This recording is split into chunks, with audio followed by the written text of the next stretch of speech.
Okay. Even you could learn how to do it on iMovie. I know how to do iMovie.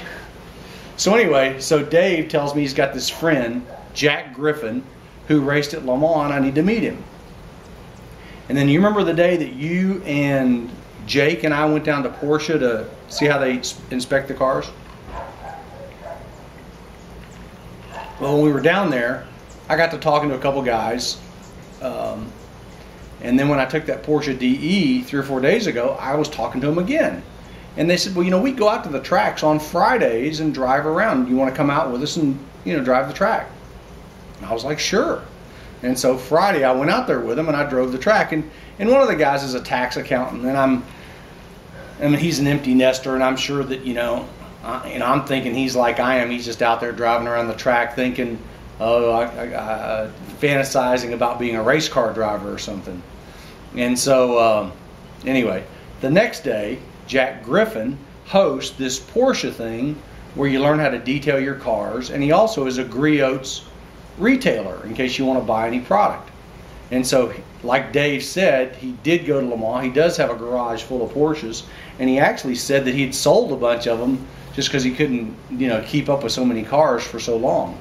So anyway, he said if you want some product, you can come back. I'm not going to sell any on Saturday, but if you can come back sometime. So I sent him an email last night. He sent me an email this morning and said, yeah, come on over Sunday morning if you want to.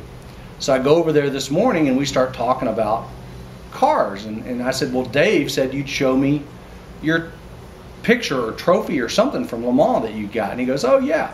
And he takes me in there and there's a picture of him, you know, at Le Mans like 30 years ago. I don't know if it was 72 or 82.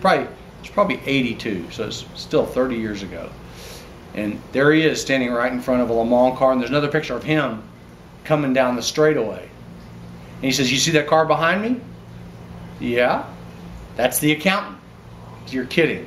No, he said they clocked him at over 120 miles an hour on the Mulsanne straightaway at Le Mans. So they clocked me at like 117 30 years ago. And I was like, wow. And so I was like, so how'd you get to Le Mans? And he goes, well, I was, you know, he met this accountant, and the guy says, I'm racing at like Daytona next week. You want to come and hang out in the pits? Sure. So he goes down there, he hangs out in the pits, and at the end of the thing, the accountant says, well, how'd you like it? He says, oh, I loved it. He says, you want to drive in a race? He said, sure. He says, well, Sebring's like in 4 weeks. He says, go to Bondurant training, you know, get your license at this course over the weekend, and I'll get you in a car for the next race. He goes, okay, great. And so he says, he goes and takes the course, gets his license, and he drives in the race, and, you know, he does okay. And then the accountant says, I'm racing at Le Mans. You want to come and hang out in the pits? He's like, sure, you know. And so he says, I actually brought this up because I said, you know, I would like to just go over there and just get somebody to take me for like a lap before the race or after, just kind of see what it feels like. Not at 200 miles an hour, but, you know, just at like 100 or 90 or something like that.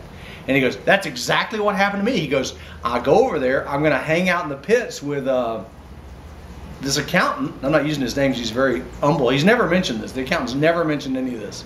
He goes, I'm going to hang out with him, but I take my driving suit so in case I can get somebody to give me a lap, you know. And he says, I'm standing around in my driving suit, and some French guy comes up and goes, this French team needs a driver. Can you drive for them? He's like, I don't see why not. So he's been in like 2 races or something, and this French guy takes him over to the French team and explains to him, you know, that, you know, nobody speaks any English. They don't speak any English. He doesn't speak any French. But back then they didn't have radio communication, so they're just they hold up the things like, you know, 2 more laps to get tires, and then you need gas, that kind of thing. And so anyway, he did a good enough job. They asked him to come back and race for him again the following year. And the following year, he won the tennis trophy. There's actually a tennis thing before the event where everybody plays tennis, and he won that. But he says, you see that picture? You know, the 2 cars, and then there's another picture of the 2 of them standing at Le Mans in France in front of their cars. And it's like them. I mean, it's really amazing. Tom? So that kind of made my day. Do you know where Tom is?